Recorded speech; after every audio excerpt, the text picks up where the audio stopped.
Buenos días, mi nombre es Erika Zapata, periodista y otra campesina como ustedes. Gracias por estar pendientes de nuestro contenido cada mañana. Bienvenidos a la finca de hoy. En esta ocasión los saludos del municipio de Jardín, suroeste del departamento de Antioquia, a 3 horas de Medellín. Y miren, este es el panorama a esta hora. Algunas frutas, algunos productos cultivados en este municipio, pero también en otras regiones del país.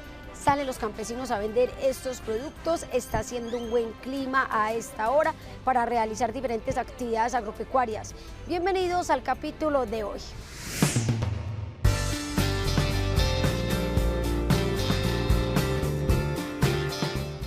Un médico veterinario nos cuenta cuál es la diferencia que existe entre los ensilajes y los suplementos proteicos. Esto para tenerlo presente en la alimentación de los bovinos. Todos los detalles en la finca de hoy.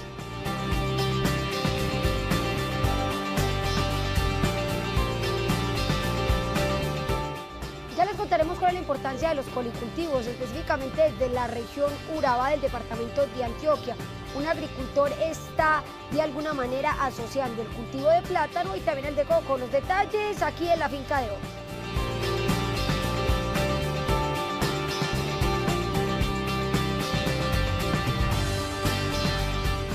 Información, experiencias e innovación. Acompáñenos en este recorrido agropecuario por Colombia.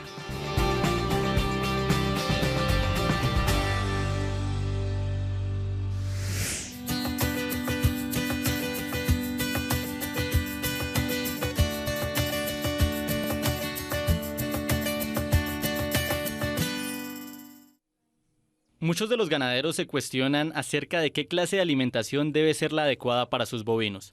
Por esta razón, realizaremos una comparación acerca de los beneficios que aportan ensilajes y suplementos proteicos, con el fin de poder establecer cuál es el más adecuado de acuerdo con el propósito productivo y según las características climatológicas donde se encuentra su hato. Tradicionalmente, los ganaderos de la zona utilizan como una herramienta para suplementar sus ganados en verano el silo de maíz o el silo de otros tipos de forrajes como el sorgo o ciertos pastos de corte. El ensilaje es uno de los alimentos que reciben los bovinos en países que presentan diferentes tipos de trópicos, donde se pueden adaptar fácilmente este tipo de árboles. El objetivo que se busca con estos es que aporten la cantidad de nutrientes necesarios para el desarrollo y producción de carne y leche en el ganado. Sin embargo, es indispensable que el productor realice una buena conservación de forrajes, ya que en épocas de sequía su disponibilidad disminuye. Tenemos que tener en cuenta que este tipo de materias primas o de productos contienen un alto contenido de humedad. Haciendo una comparación del valor biológico del silo con este tipo de productos, este tipo de suplementos, vemos que el silo de maíz tiene una humedad muy elevada, casi del 80%, o sea, la quinta parte solamente es materia seca. En el ensilaje es de gran importancia el tema de la temperatura, debido a que para que éste se pueda conservar de manera óptima, debe estar sometido a una temperatura que sea inferior a los 30 grados centígrados, con el fin de que el forraje obtenga un alto nivel nutritivo que depende de la fermentación controlada en el silo. Si el silo de maíz tiene alrededor de un 6 a 7% de proteína, muchas veces no va a ser suficiente para una vaca extraer toda esa proteína que la flora ruminal la extraiga de esa fibra, de ese cuerpo alimenticio, que no nos va a redundar en buenos resultados. Los suplementos proteicos, por su parte, ayudan a brindar el alimento nutricional que requieren los bovinos en épocas de altas temperaturas. Donde disminuye la producción de forrajes, este tipo de suplementos estimula la fermentación ruminal, aumentando la capacidad de energía y proteína para el ganado. Estos suplementos están compuestos por carbohidratos, proteína, grasa, vitaminas y minerales. Con este tipo de suplementos vemos que la humedad del producto no supera el 5% de humedad, lo que nos da un alto contenido de materia seca y de buen valor biológico. Con este producto tenemos unos niveles de proteínas por encima del 25%, tenemos unos niveles de minerales muy altos, muy balanceados en el tema de la relación calcio-fósforo, en el tema de microelementos como calcio, zinc, que hacen que la respuesta en las vacas, como en los terneros, sea mejor. Para un productor, el uso de suplementos proteicos en épocas de sequía constituye una posibilidad para mejorar el aumento en peso y el óptimo desarrollo de sus bovinos en crecimiento. Pues con este tipo de alimentos el ganado puede llegar en promedio a ganar peso de 200 a 300 gramos por día. Tiene aquí resultados de terneros que están ganando entre 10 hasta 15 kilos adicionales en el destete. Entonces, y el kilo de un ternero desteto es mucho mayor que el de un animal de ceba. El ensilaje en comparación a los suplementos proteicos no tiene un periodo de vida prolongado en el mercado, debido a que su periodo de conservación no es tan extenso y presenta pérdida de carbohidratos y nutrientes en el silo. El valor de un kilo de silo de maíz se encuentra en promedio en 1.700 pesos, mientras que un kilo de materia seca como compuesto proteico está alrededor de 2.000 pesos. Con este tipo de productos vamos a sobrepasar esas expectativas. ¿Por qué? Porque vamos a encontrar que la reproducción en la época crítica de verano se va a sostener, incluso puede superarse en algunos casos porque la humedad relativa se baja y eso hace que la parte reproductiva de las vacas respondan mejor. Si un bovino no ingiere la cantidad suficiente de grasas, proteínas o carbohidratos, no podrá tener un óptimo rendimiento, ya que presentaría una disminución en producción de leche, lo que también afectaría a sus crías. La carencia de minerales origina falta de celo, crecimiento insuficiente de los huesos y pérdida en el pelo. Sin las vitaminas esenciales, estos animales pueden presentar ceguera e inflamaciones articulares.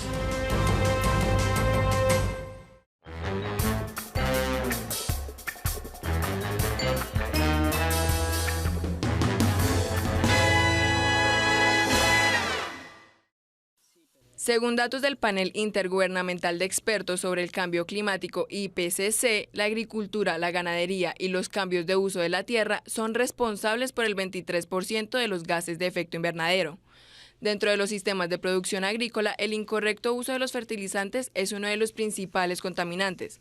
Debido a esto, es importante modernizar las prácticas agrícolas y adoptar nuevas tecnologías de nutrición vegetal que permitan generar alimentos de bajas emisiones. Desde la ciudad de Bogotá, Manuel Amado, ingeniero agrónomo, nos hablará sobre el adecuado uso de fertilizantes y qué se debe hacer para disminuir la huella de contaminación. El siglo XX nuevamente marca el inicio de la gran intensificación de la agricultura gracias al descubrimiento de las primeras formas de hacer fertilizantes nitrogenados a través de capturar el nitrógeno del medio ambiente. Y eso definitivamente fue una gran revolución. Sin embargo, cuando lo llevamos a una gran escala, descubrimos que este uso inadecuado o inapropiado de los fertilizantes nitrogenados, y no de todos, de algunas fuentes específicas, llevan al aumento de ciertos gases contaminantes, algunos efecto invernadero como el óxido nitroso y el dióxido de carbono, algunos no efecto invernadero como el metano, pero al final todos contaminantes. La nutrición del cultivo es fundamental para el desarrollo y buen rendimiento de la planta.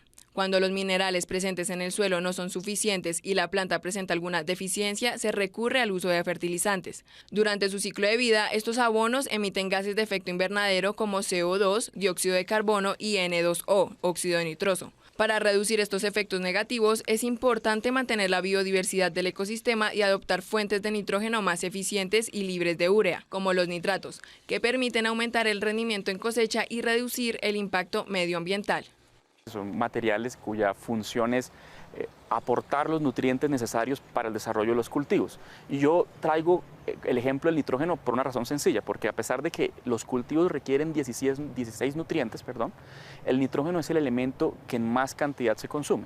Y si tomamos, por ejemplo, al nitrógeno, una de las buenas alternativas, como lo mencioné inicialmente, es la reducción de los fertilizantes ureicos, de la urea como tal o de productos que estén desarrollados con base en urea, la sustitución por otras fuentes de nitrógeno. Los fertilizantes cuentan con unas normas de buen uso que permiten realizar la elección de la fuente, dosis, sitio y momento de aplicación correcto del producto, según las necesidades de la planta y el suelo en el que se encuentre. Realizar correctamente estas prácticas le permiten al agricultor, además de reducir los gases contaminantes, aumentar la producción y los ingresos económicos, ya que no habrá un sobreuso del producto. Es el uso de nuevas tecnologías de fertilizantes que contemplen dos escenarios. Primero, un proceso productivo que sea bajo en emisiones de carbono o neutral en emisiones de carbono. Y el número dos, también fuentes que cuando son utilizadas y llevadas al campo por el productor tengan una emisión de gases contaminantes muy reducida, baja o nula. Para garantizar verdaderamente una disminución en la emisión de gases contaminantes dentro de las prácticas agrícolas, los productores también pueden recurrir a la asistencia técnica y profesional, donde se brinde guía y entrenamiento y donde se facilite el acceso a dichos productos. La clave, es que los agricultores en primera medida tengan acceso, por una parte, a acompañamiento técnico profesional de todos los profesionales que están dedicados a la actividad agropecuaria. Por otra parte, también ahí existen para algunos cultivos servicios de extensión que también tienen como responsabilidad llevar estas tecnologías. Es fundamental que los productos fertilizantes no contengan metales pesados como el plomo, arsénico o cadmio que afecten la inocuidad y calidad de las cosechas, ya que perjudicarán gravemente la salud de los consumidores.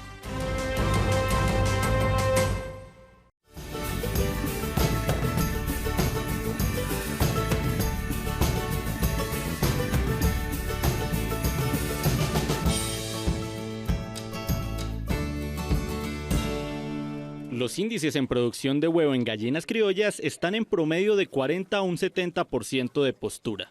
Una de las diferencias que destaca estos huevos es la alta cantidad de ácidos grasos, como omega 3, los cuales son beneficiosos para la salud cardiovascular de la persona que los ingiere. También presenta variedad de colores como verde, azules, rosado e inclusive marrón claro. A continuación, conoceremos cómo realizar una producción óptima de huevos campesinos. La manera más eficiente de manejar la gallina criolla es poder cultivar el propio alimento para los animales. Es decir, dejar de depender de los concentrados que normalmente se encuentran con facilidad para el sistema industrial, y con ello podemos desplazarlo hacia los cultivos orgánicos. Con eso tenemos un doble beneficio, tanto en la alimentación para la propia casa como en la alimentación para las gallinas criollas. La producción de huevo campesino depende estrictamente de la alimentación que se le brinde a las aves y de la forma como son criados estos animales. Pues una gallina campesina puede salir del corral a consumir insectos, vegetales y pastos frescos, haciendo que el animal obtenga una mayor resistencia frente al medio y que la cantidad de nutrientes en el huevo aumenten.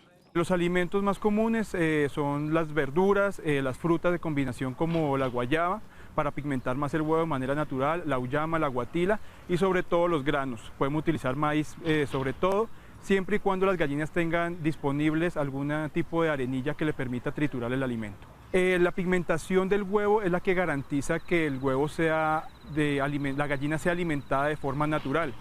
Con ello podemos obtenerlo a partir de diferentes alimentos como el maíz, la auyama o también de algunos sustitutos como la cúrcuma disuelta en agua. Un avicultor debe tener en cuenta la iluminación que reciben sus gallinas, pues la luz es un factor fundamental para el desarrollo del óvulo en el animal, lo que repercutirá en la producción de huevo, que finalmente se verá reflejado en el incremento de rentabilidad para el productor.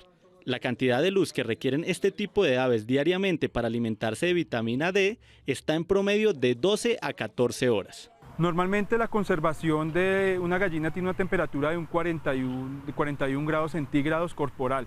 Para garantizar que la gallina tenga ese tipo de salida tenga una buena retroalimentación de la temperatura interna, debe estar entre los 15 a los 24 grados, más o menos, dentro del galpón.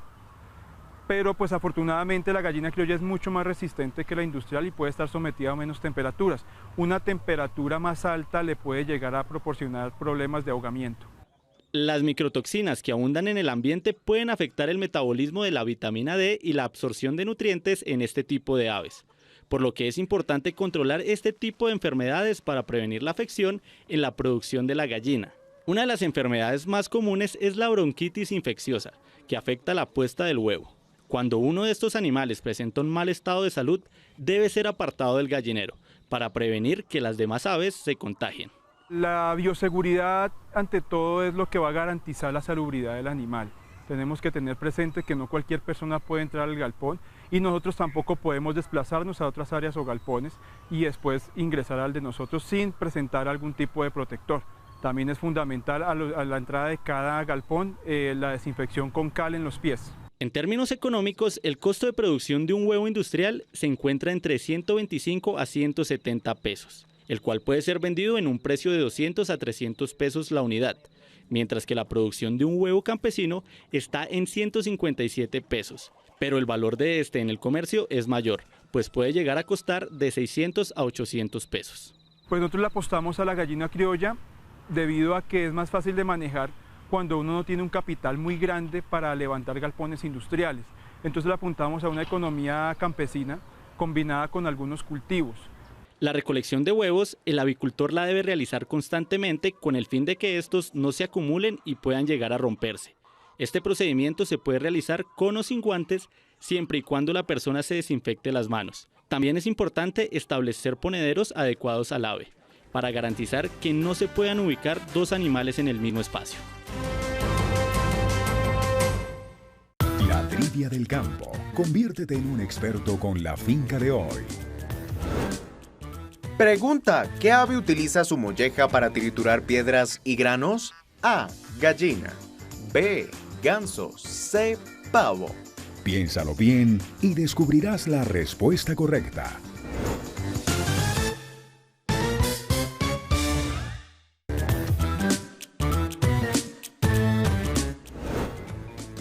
Pregunta, ¿qué ave utiliza su molleja para triturar piedras y granos? A. Gallina. B. Ganso. C. Pavo. La respuesta correcta es la A. Las gallinas tienen un órgano especializado en su estómago llamado molleja, que les permite triturar piedras y granos con una eficiencia del 90%. Esto permite a las gallinas digerir eficientemente sus alimentos y obtener los nutrientes necesarios para su crecimiento y desarrollo.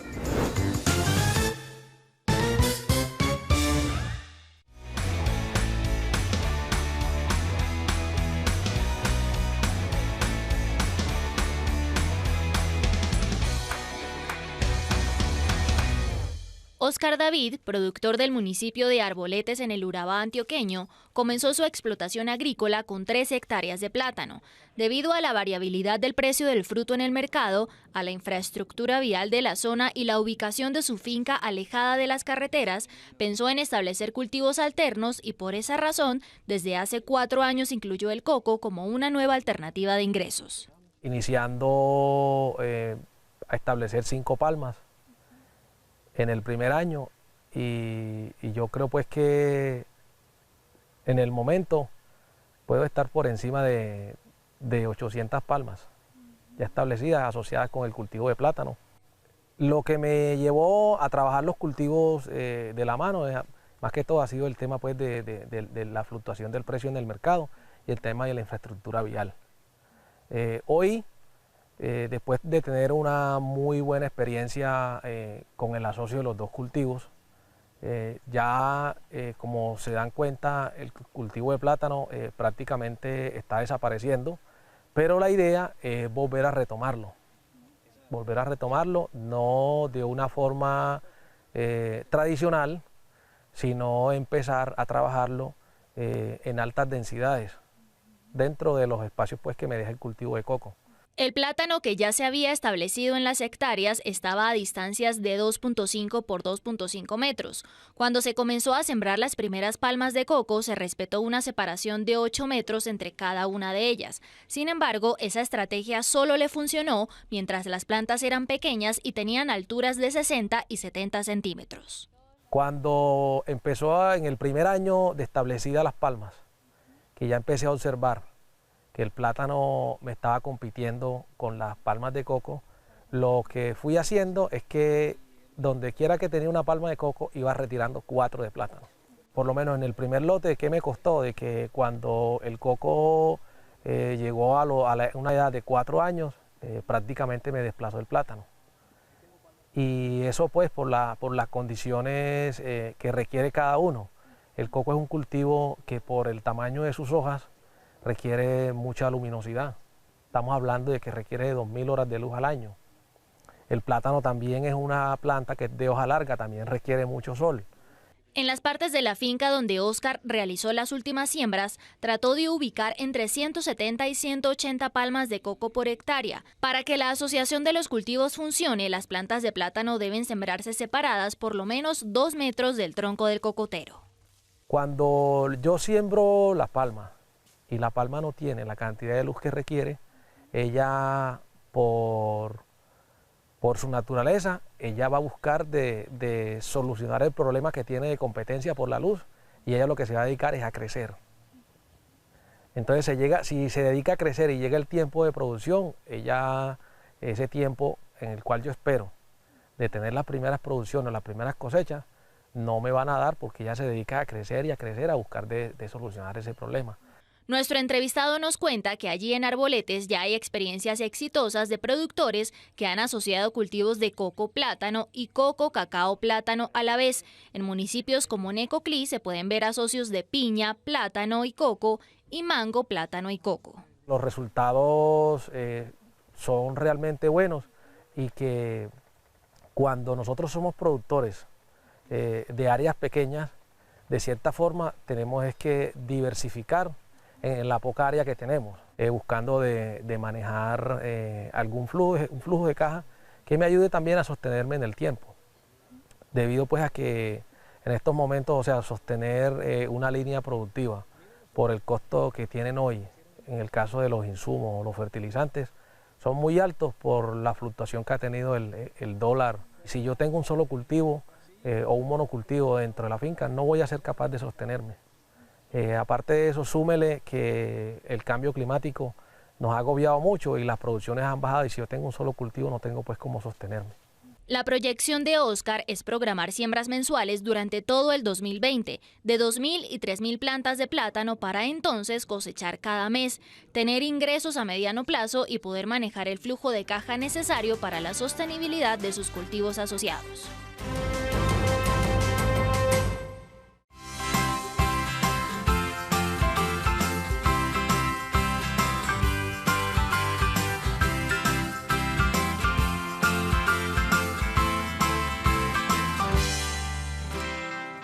Hasta la vida de la vaca y la cría, además de la normalidad de los partos siguientes, es lo que podría estar en riesgo al no hacer una atención correcta y oportuna del primer parto de su vaca. Así lo asegura Freddy Santiesteban, quien en esta ocasión y en presencia del equipo periodístico de la finca de hoy, permaneció muy atento del parto de esta primípara Archair. Generalmente el primer parto es más difícil, los otros partos son mucho más fluidos, son más rápidos que el primero. En el primer parto hay que tener cuidado de que la vaca no se desgarde, de que no pase mucho tiempo. La inexperiencia de la vaca sería la que generó la necesidad de la intervención humana.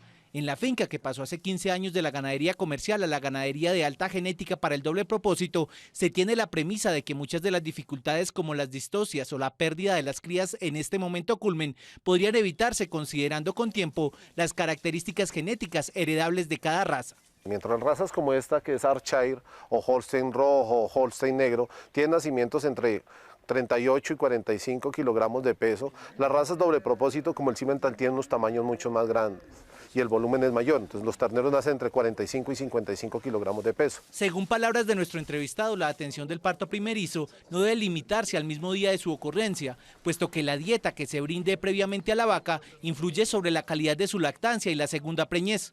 Con el alumbramiento, la hembra experimenta un balance energético negativo que puede reflejarse incluso en días abiertos. Hacemos el acompañamiento 2 meses antes, empezamos a darle el aporte de comida, de vitaminas y minerales que el animal necesita para llegar a este momento y para mejorar su producción lechera en los primeros 3 meses, que es el pico de alta producción.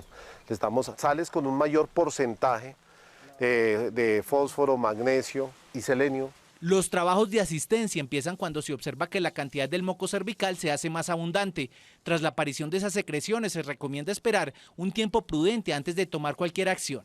24-48 horas, cuando la vaca empieza a limar, cuando empieza la densidad del moco es más filante, confinamos la vaca de tal forma que pueda tener una vigilancia permanente del encargado. Generalmente hacemos este acompañamiento en el potrero, en el momento que la vaca empieza a dilatar. Un parto normal técnicamente no debe sobrepasar las 4 horas. Uno puede darle aproximadamente 30 minutos después de que empieza a hacer la expulsión de la cría. Sin embargo, cuando las contracciones son fuertes y son seguidas, es bueno no dar más de 15 minutos, pues se expone en riesgo la cría a que tenga una hipoxia.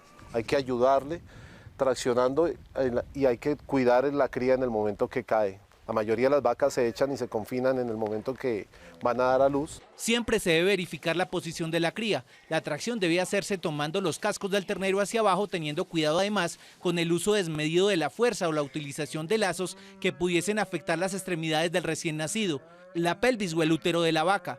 El paso siguiente es garantizar la respiración y la circulación de la ternera. Tan pronto nace el animal, lo que hacemos es limpiar las fosas nasales y la cavidad oral de las secreciones que tiene inútero, con el objeto de que no las aspire. Inmediatamente retirarle el líquido, secarla con el objeto de que mejore su condición de temperatura.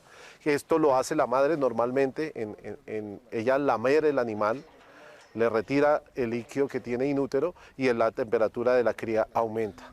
Este proceso en el cual la vaca lame a la ternera recién nacida y le asiste en las primeras horas es fundamental y crea un vínculo bastante importante madre-hijo y le permite también, nosotros los ayudamos para que tan pronto la cría se para pueda tener, mamar de forma temprana y tener acceso a los calostros que son aquellos que le dan el mayor aporte calórico, proteico y la transferencia de todo el sistema inmune de la madre al hijo. El calostro debe suministrarse siempre durante las primeras 24 horas de vida del recién nacido.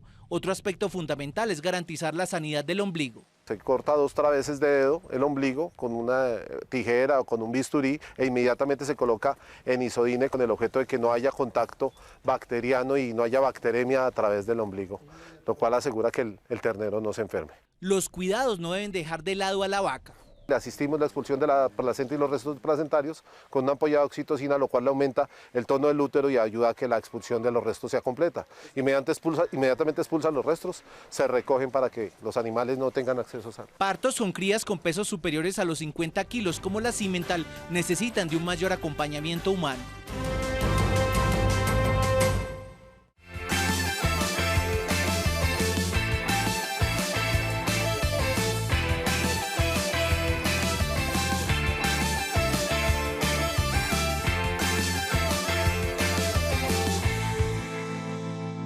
La deficiencia de nutrientes en los cultivos tiene un impacto directo en la alimentación y salud humana. La falta de minerales como el fósforo, potasio, calcio, hierro y zinc pueden originar problemas de desarrollo óseo-muscular que traen consigo enfermedades como la osteoporosis y la diabetes. Es por esto que es importante que tanto los consumidores como los agricultores conozcan el valor que tiene la excelente nutrición de los cultivos en la producción de alimentos y cómo desde allí es posible contrarrestar problemáticas como la falta de alimentos en el mundo. La opinión pública en general, la gente está más preocupada por entender de dónde vienen los alimentos, cómo se producen los alimentos y al final no solamente en términos productivos, sino qué impacto tienen en general sobre todo los sistemas productivos, sobre el medio ambiente. Tanto los grandes como pequeños productores deben garantizar que la comida cuente con una adecuada nutrición que permita asegurar la calidad, inocuidad y trazabilidad de los alimentos que los consumidores exigen, sobre todo en el mercado de frutas, cereales y vegetales. De otro modo, se verá afectado no solo el bienestar del comprador, sino también la rentabilidad del sector. Es garantizar que los alimentos que consumimos tienen el nivel de calidad que estamos esperando. ¿Y eso en qué se refleja? Básicamente en el contenido de nutrientes. Por eso es que hay una relación directa entre alimentación, calidad de la alimentación y nutrición de cultivos, o hablando en términos prácticos en fertilizantes. Un alimento bien nutrido, un alimento nutritivo, saludable para nosotros, tiene que ser un alimento que primero haya sido cultivado de una manera que garantiza que tenga todos los nutrientes. Entonces, si lo volvemos en una frase coloquial, quizás podría ser como: tan importante como la nutrición humana es la nutrición de nuestros cultivos. ¿Qué tan nutridos y qué tan vamos a estar? Pues tanto como nuestros cultivos lo sean. Para que el contenido en proteínas, grasas, vitaminas y minerales en los alimentos sea alto, se debe realizar una excelente fertilización tanto orgánica como mineral. Mientras que los fertilizantes orgánicos mejoran las propiedades de los suelos, los fertilizantes minerales dan los nutrientes necesarios para el desarrollo completo de las plantas. Es por esto por lo que se deben hacer uso complementario de los dos insumos, pues la calidad de los alimentos depende de una buena preparación del suelo. La calidad de nuestros alimentos depende finalmente de los nutrientes que ellos mismos fueron capaces de absorber cuando eran parte de un cultivo y cuando estaban en el ambiente. Entonces, ahí otra vez hay un efecto aritmético. Los nutrientes de nuestros alimentos, ¿de dónde vienen? Del suelo. Y los alimentos, digamos que las plantas extraen nutrientes del suelo que después salen de esos lotes. Por eso es que si nosotros no reponemos esos nutrientes, a largo plazo lo que estamos generando es que vamos a no solamente a reducir la productividad de los cultivos, sino también seguramente vamos a reducir la calidad de muchos de ellos desde el punto de vista nutricional.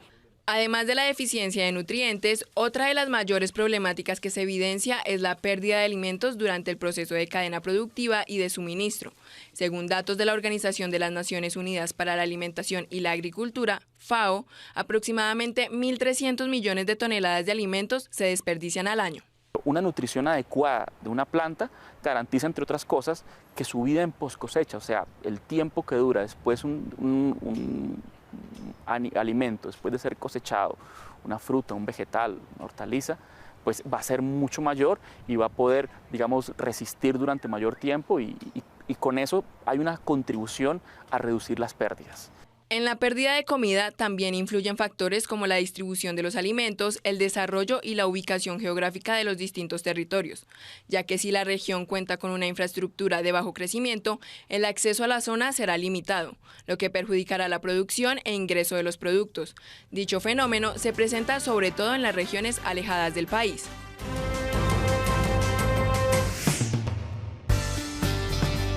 Al regreso,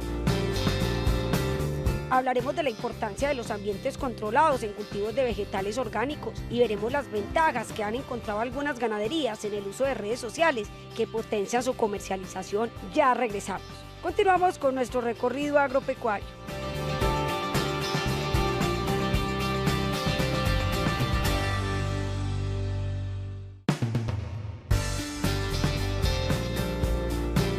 Ya les contaremos cuál es la importancia del uso de las redes sociales en el trabajo de la ganadería, sobre todo para el tema de la comercialización de los productos. Desde el departamento de Caldas les contaremos cómo a un productor le está yendo muy bien con esa estrategia.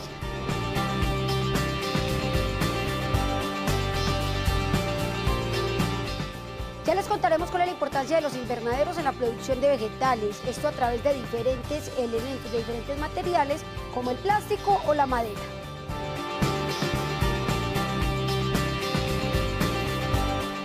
Desde el Departamento de Antioquia, un ganadero nos cuenta cuál es la estrategia de mejoramiento genético que está implementando en sus animales. ¿De qué se trata?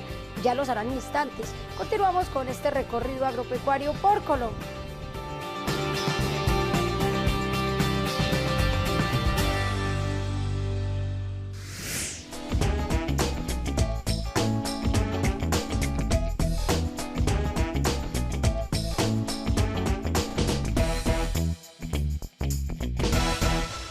A pesar de trabajar desde hace 30 años en la crianza de Brahman gris y rojo, la hacienda La Ponderosa, ubicada en el municipio de La Dorada, departamento de Caldas, decidió incursionar desde hace apenas 2 años en las redes sociales, confirmando, según su propietario, la idea de que en la actualidad no es suficiente con la exhibición de los bovinos en los principales eventos y ferias del país. Según él, WhatsApp, Instagram, Facebook y Twitter, entre otras, se convierten en medios trascendentales para la comercialización. Los sistemas de redes sociales han representado entre un 60 a un 70% de nuestras ventas comerciales. La apertura hacia mercados que no teníamos por la facilidad de no llegar a otras zonas o incluso ya nos ven desde otros países ha sido alta. Indica Juan Esteban que una simple foto o un video de pocos segundos pueden determinar la mayor venta del mes. En su experiencia asegura que lo más complicado fue hacerse a la idea de tener que dedicar tiempo a lo que consideraba como hobby o entretenimiento y reconocer que, como en cualquier otro trabajo, esta actividad es un proceso que necesita de disciplina, planeación y paciencia. Día a día hay que hacer una publicación y de que la gente sepa que estamos ahí. Nosotros dimos ese salto de ser solamente criadores y gente, llamémoslo así, de campo, empresarios, pero que ya hubo que acomodar esa balanza de campo, productividad más tecnología. Cuando la gente ve una foto, un video, ¿cierto? Estar atento a los comentarios, porque en muchos comentarios hay una posible venta o una posible sugerencia, ¿cierto? O un nuevo amigo, y empiezan los acercamientos. Después de esos acercamientos ya se entran a otros procesos hasta que finalmente algunos nos visitan y se logran los negocios. El administrador agropecuario, que en estos 2 años entendió que mediante las redes su empresa se convertía en marca, fue experimentando la necesidad de tener herramientas que le soportaran tanto el registro como el procesamiento y la publicación de la información con la que buscaba conquistar clientes. Al momento de empezar a hacer interacción con los clientes, ya las fotos necesitan más calidad y más capacidad de ser, o llamémoslas de ser bonitas, pues. Entonces hubo que incursionar, nos compramos una buena cámara, un buen trípode, tenemos un dron, lograr acomodar cuál es tu teléfono ideal, cuál es el teléfono que más carga te dé, cuál es el que más aguante capacidades, acomodarnos a cuál era el operador que para nosotros en este trabajo de fincas pudiera ser el mejor o el que más cobertura tenga en ciertas zonas. En algún momento pensó en contratar expertos de fotografía, pero asegura que tal vez ellos no tendrían la misma mirada sobre sus objetivos.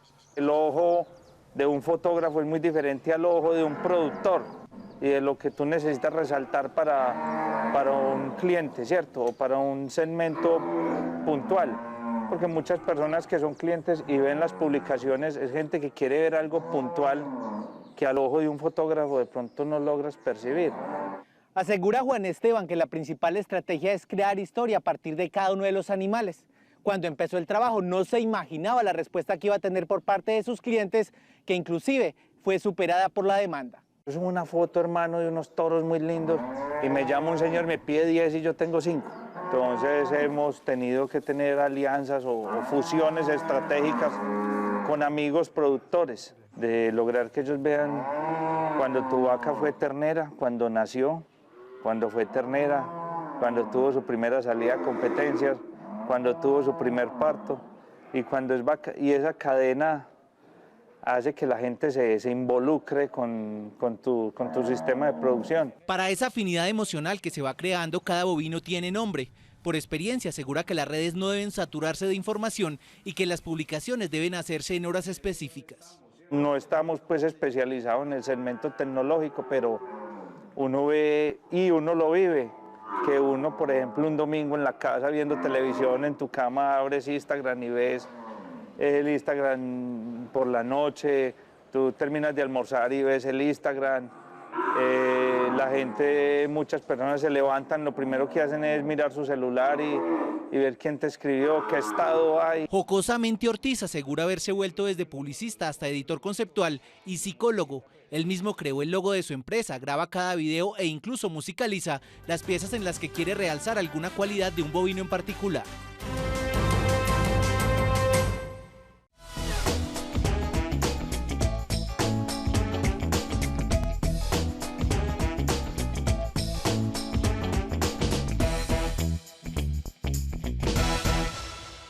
Cientos de ganaderos de nuestro país trabajan diariamente para mejorar las condiciones genéticas de su hato.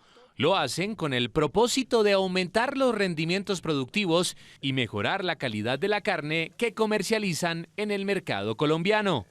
La finca de hoy llegó hasta la finca La Serranía, ubicada en el municipio de San Pedro de los Milagros, en Antioquia, para conocer una estrategia que está implementando un ganadero de la zona que consiste en recolectar datos objetivos de sus animales, como pesos, medidas, habilidad materna, entre otros, para predecir sus aportes genéticos. Se trata de la diferencia esperada en progenie. Es la herramienta que cuentan los ganaderos para predecir el valor que entregarán los reproductores a sus hijos. O sea que mediante un mecanismo de pesajes que se hacen desde el día 1, de un ternero recién nacido, nosotros podemos predecir cuánto este animal entregará a sus hijos, que no necesitamos justamente tener un animal ya con hijos, sino con solamente tomar un pesaje al día 1 de nacer. Esto ya entra a una base de datos y ya sabemos que este ejemplar se conecta con una base estadística de todos los reproductores y ya sabemos qué va a producir en su vida este ejemplar. Cumplidas las 24 horas de nacidas, las hembras Brangus de esta ganadería registran pesos aproximados de 30 a 31 kilos, mientras que los machos están entre 31 y 32 kilos. Esas cifras son buenos indicadores de productividad. Es muy importante tomar esto porque ya sabemos cuáles son los padres que van a entregar facilidad al parto. Es muy importante, por ejemplo, en este grupo de novillas que tenemos acá de primeras, que yo busco es usar un toro con un dep neutro con facilidad al parto, que no me entregue animales al nacimiento de más de 35-40 kilos porque se presentan ya las distocias y eso ya sabemos que son complicaciones. Con relación a los pesos al destete, oscilan entre los 180 y 220 kilos. Estos datos son útiles para ganaderías que se dedican a vender destetos porque les permiten seleccionar padres con dichas características genéticas con anterioridad. Para un criador que justamente quiere reponer sus hembras, no le interesa mucho el alto peso al destete, entonces ya buscamos es un animal de menos requerimientos, con pesos al destete más moderados, pero que ya nos pueda entregar facilidad de parto. El peso final del ejemplar también es sobresaliente porque determina la entrada al servicio. tercer ítem es muy importante, que es el peso final. Se toma a los 18 meses, que ya es donde el animal ya entregó toda su capacidad de crecimiento. Entonces a los 18 meses también pesamos y estamos hablando que ya es la entrada al servicio de las hembras.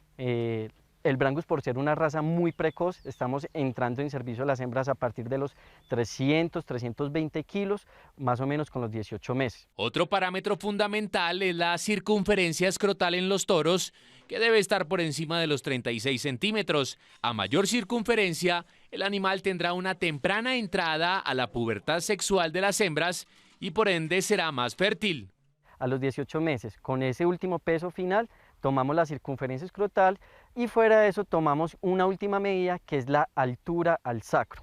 Esta medida se llama el frame size, que es muy importante en las razas británicas, en este caso en el Brangus, animales que alcanzan la pubertad sexual a más temprano. Entonces, con una vara que ya la vamos a ver ahorita en campo, tomamos eso, medida en centímetros a la cruz al sacro del animal, centímetro al sacro del animal, y esto tiene una tabla.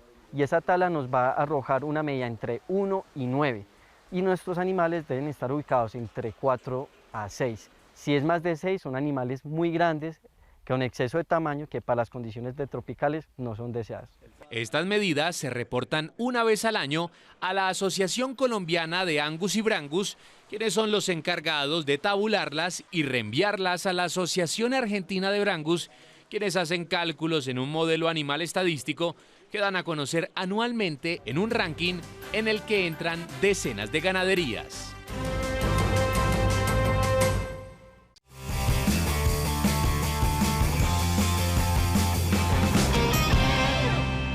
Luis Garzón es un pequeño agricultor que desde su finca El Arrayán, ubicada en la ciudad de Bogotá, exactamente en la vereda El Verjón Bajo, encontró en el cultivo orgánico de diversas hortalizas una oportunidad para mejorar su calidad de vida.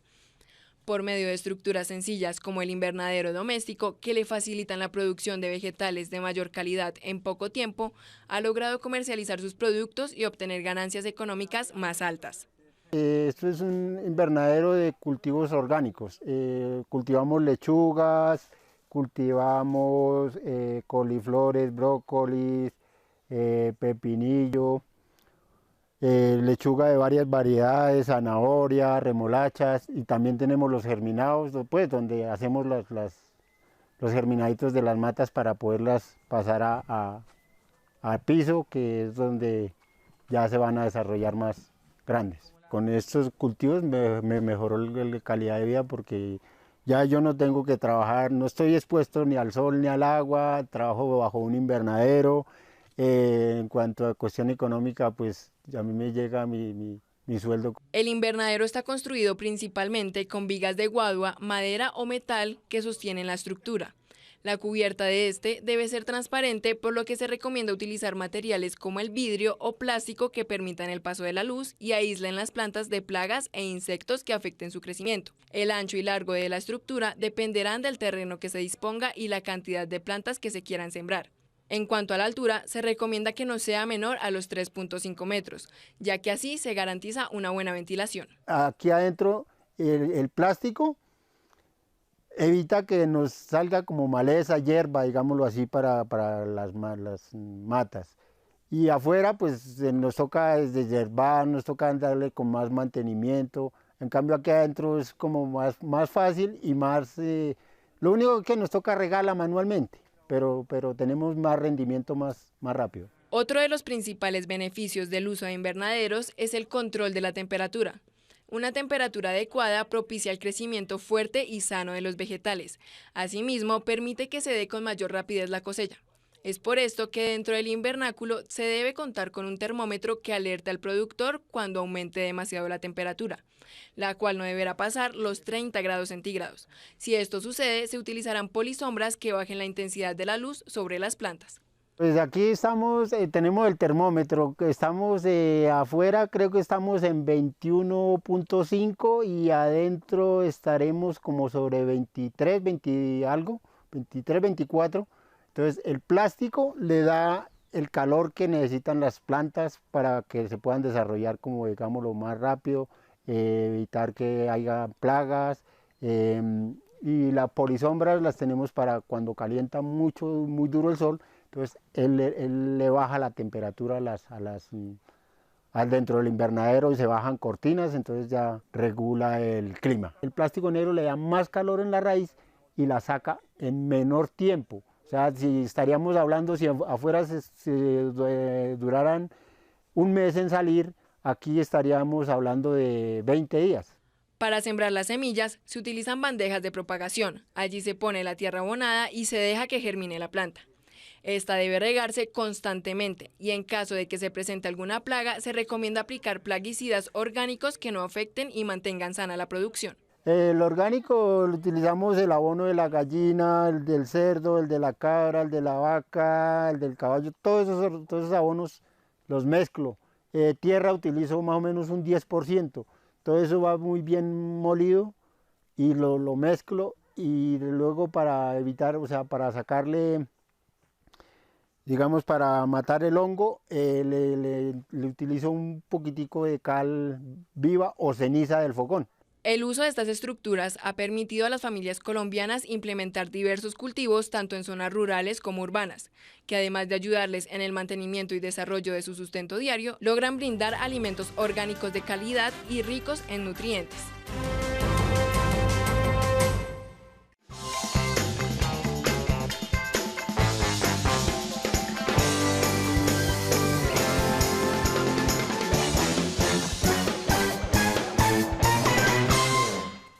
La propagación del cacao por injerto es la forma de conservar las características productivas de un árbol que ha tenido buen rendimiento en el cultivo, sacar de este las yemas para unirlas a un patrón que sería una planta ya adulta. Directamente en campo, estos cacaocultores del Urabá antioqueño manejan los injertos por aproximación y el injerto malayo o también llamado lateral.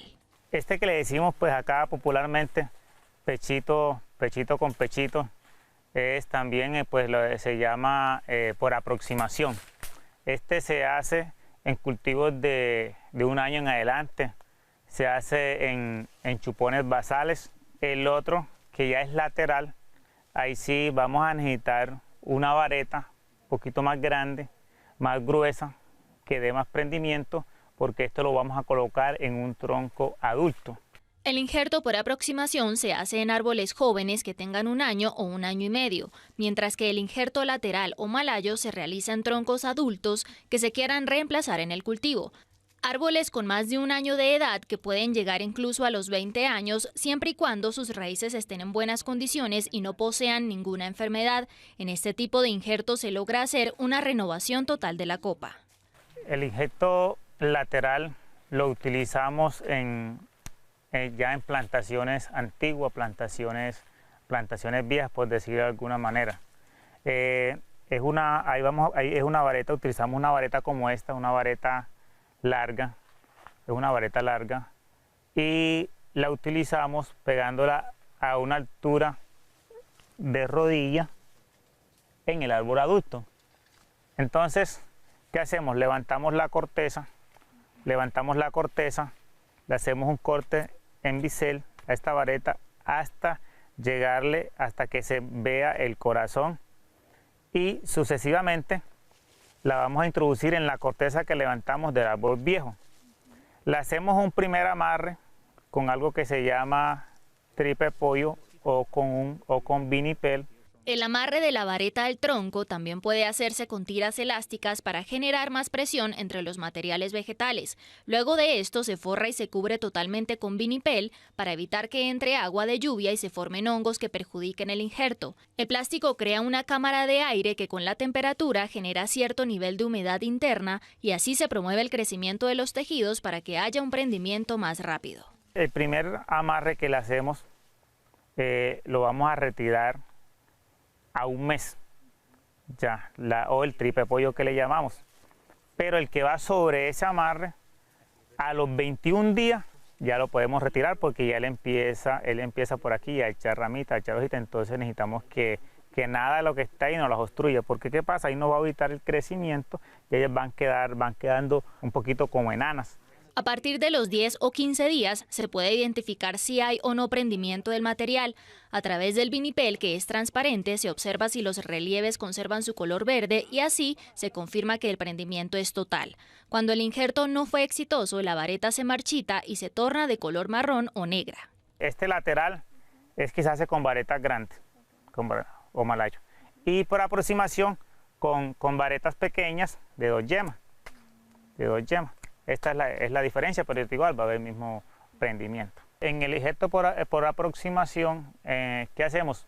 Le vamos quitando gradualmente, le vamos quitando el 40% de las ramas del lado del sol, para que le entre sol, para que ya el injerto empiece a recibir. Cuando ya él tiene hojita, que ya tiene ramitas, entonces ahí procedemos a quitarle ya totalmente, a despatronarlo, para que ya él absorba todos los nutrientes de ese tronco. Para ambos tipos de injerto, por aproximación y lateral, las varetas deben estar recién cortadas y de color verde. Esto indicará que no están deshidratadas y prenderán fácilmente. Estos cacaocultores antioqueños recomiendan manejar el cultivo de cacao de forma orgánica para promover la efectividad de los injertos. Si se fumiga con químicos, las plantas entran en un desequilibrio, cerrando sus tejidos para protegerse, lo que puede generar que no reciban bien el nuevo material vegetal. Y lastimosamente hemos llegado al final de nuestro programa, pero espere cada mañana más historias, anécdotas e información del campo colombiano. Las personas que están en otros países nos pueden ver a través de la señal de Caracol Internacional y ustedes a través de las redes sociales que aparecen en pantalla. Ustedes no solamente son los protagonistas de este programa, también del trabajo de la tierra del país. Cada mañana tenemos otra cita bien temprano, pero quien madruga, Dios le ayuda y todos los días madrugamos para aprender del trabajo de nuestros campesinos. Hasta pronto.